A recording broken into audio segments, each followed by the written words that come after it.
on a precaution. Today we are going to talk about how to wash your hands in steps. First, wet your hands. Now take the soap to your hands and squeeze it. Step 1. Rub hands palm to palm. Step 2. Rub palm to palm with fingers interlaced with palm of other hand. Step 3. Rub palm to palm with fingers interlaced. Step 4.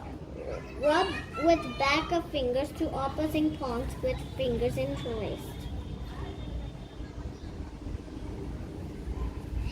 5.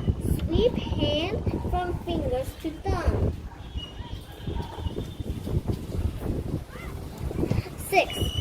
Rub the tips of fingers in the opposite palm in a circular motion.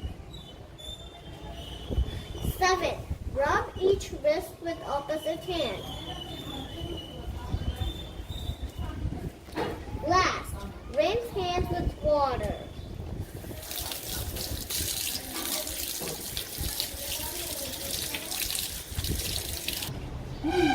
Thank you for watching and be safe.